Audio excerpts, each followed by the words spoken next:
aula de correção de língua portuguesa e hoje corrigiremos a atividade sobre polissemia, conotação e denotação, verbos e flexão verbal. Vamos lá?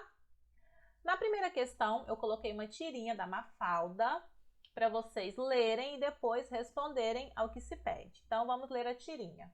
Você leu isso? Aqui diz que a TV é um veículo de cultura. Um veículo de cultura? Aham. Toma, bang, bang. Se eu fosse a cultura, saltava do veículo e ia a pé. Uma ironia, né? Então, a pergunta da letra A. O sentido do texto se faz com base na polissemia de uma palavra. Identifique essa palavra e explique por que a indicou. Então, olha só, polissemia é quando uma palavra possui vários significados, vários sentidos, mudando de contexto. Ou seja, em um contexto ela vai ter um sentido, quando você quer dizer outra coisa, seu sentido muda completamente. Então, qual é a palavra dentro dessa tirinha que possui uma polissemia? Ou seja, ela vai apresentar mais de um sentido se você retirar de um contexto. Olhando para o primeiro quadrinho, ele diz que a TV é um veículo de cultura. Aí depois, no final, a Mafalda responde: se eu fosse a cultura, saltava do veículo e ia a pé. Vocês conseguem compreender e perceber que a palavra veículo ela pode ser interpretada de várias maneiras, dependendo do que vocês querem dizer? Por exemplo, veículo de comunicação, veículo de transporte. Nesse caso, ele quis dizer que a TV era um veículo de comunicação. Através da televisão, as pessoas conseguem se comunicar, receber informações, né? Passar informações. E o veículo de transporte é aquele que as pessoas conseguem se movimentar, se locomover. Então, a palavra que apresenta mais de um sentido, mais de um significado, uma palavra polissêmica, é a palavra veículo. E por que a indicou? É o que eu acabei de explicar, que o veículo, nesse caso, pode ser, no início ele fala sobre o veículo de cultura no sentido de comunicação, mas lá no final a Mafalda utiliza a palavra veículo como transporte, ou seja, se eu fosse a cultura, saltava desse veículo e iria a pé. Beleza? Na questão número 2, eu coloquei para vocês dois textos diferentes em sua estrutura, mas iguais na temática. Por que eles são iguais no tema? Porque ambos falam sobre a Lua. Então, no texto 1, eu trago para vocês informações reais sobre a Lua, né? No seu sentido real. E o texto 2, eu trago um poema sobre a Lua. Tu és a Lua, linda, branca, iluminada. Então, a seguinte pergunta. Qual dos textos apresenta o uso da linguagem denotativa? E na letra B, qual apresenta a linguagem conotativa? Fácil, não é? Denotativa é aquele sentido real, o sentido que é usado no dicionário. Conotativa é o sentido figurado, aquele que você utiliza metáforas, né? Para falar sobre determinado assunto. Então, se eu for falar do texto 1 sobre a Lua, falando que a Lua é um satélite natural da Terra, que ela formou-se praticamente ao mesmo tempo em que a Terra não são informações reais, informações verdadeiras, verídicas, aquelas que vocês geralmente encontram em livros, não é? Então, esse sentido é real ou é um sentido imaginário? É um sentido real. Então, qual é o texto que apresenta o sentido com uma linguagem denotativa no seu sentido real? Texto 1. Explique, eu já expliquei, porque ele traz informações reais sobre a Lua, sobre esse satélite, beleza?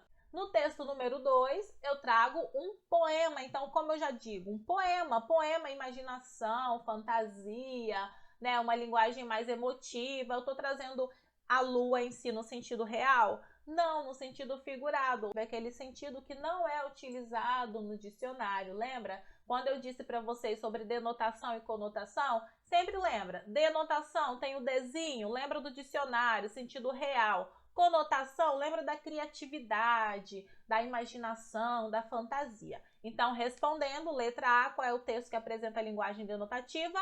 O texto 1. E a conotativa? Texto 2. A explicação foi essa que eu dei para vocês. Próximo, na questão 3, coloquei para vocês uma música chamada O Dia em que a Terra Parou, do cantor Raul Seixas, que já morreu faz um tempo, mas que essa música ela voltou né? Agora, nessa época de pandemia, muitas pessoas começaram a falar dela porque o tema é bem parecido com esse que nós estamos vivendo, né? Nesse período de isolamento, de cada um ficar em casa, não poder sair de casa. Seria legal se vocês pesquisassem no YouTube e ouvissem a música mesmo. É bem bacana. A letra em si é muito legal, muito interessante também. Então o autor começa dizendo, né? Essa noite eu tive um sonho de sonhador, maluco que sou. Eu sonhei com o dia em que a Terra parou. Coincidência ou não isso, hein? Foi assim, no dia em que todas as pessoas do planeta inteiro resolveram que ninguém ia sair de casa, como se fosse combinado em todo o planeta. Naquele dia, ninguém saiu de casa. O empregado não saiu para o trabalho.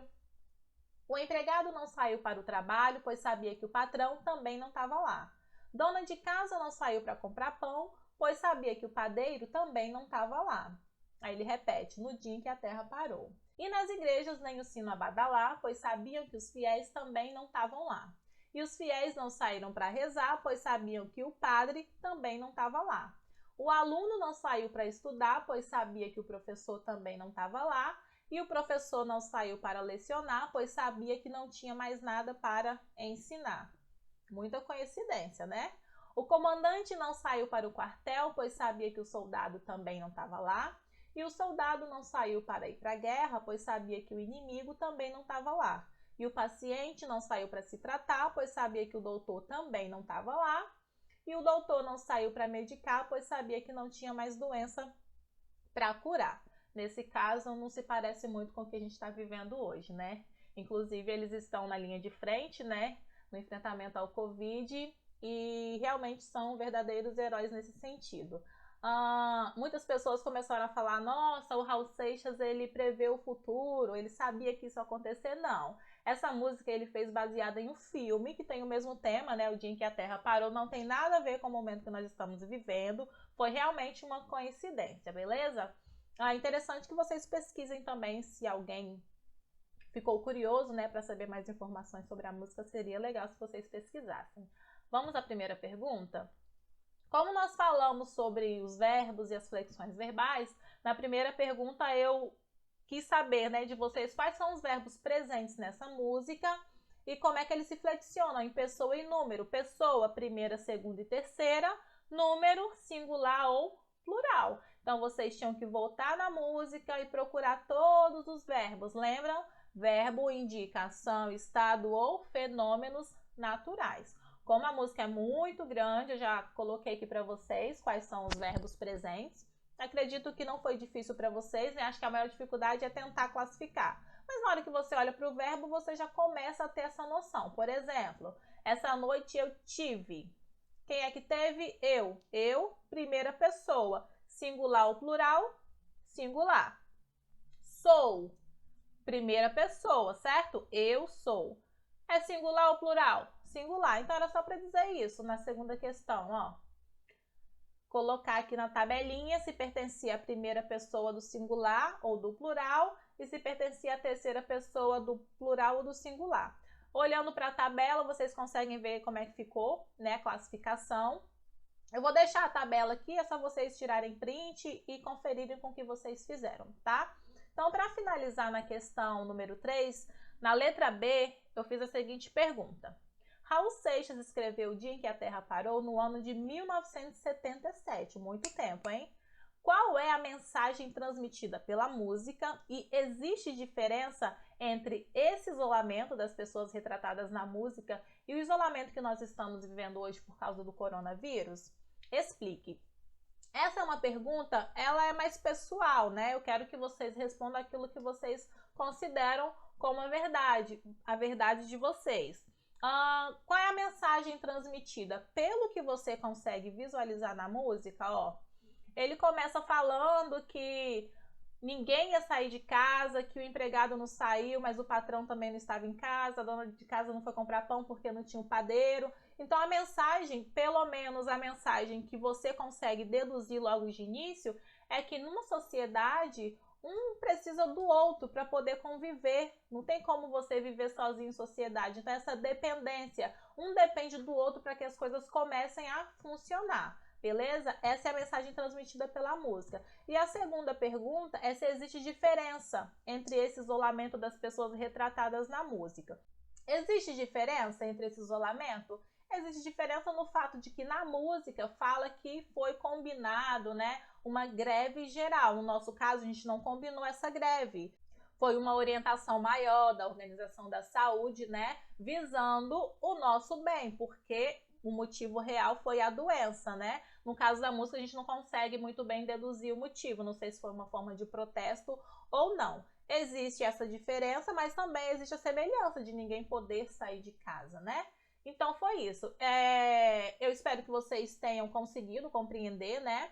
A explicação fica por conta de vocês mesmo. Eu quero realmente a opinião de vocês sobre esse momento, se vocês conseguiram notar pelo menos alguma diferença ou semelhança entre a música e esse momento que nós estamos vivendo. Beleza? Então, a atividade de hoje foi essa, apenas 3 perguntinhas, né, relacionadas ao conteúdo que eu passei. Eu espero que vocês tenham gostado. Fiquem bem, até a próxima aula. Tchau!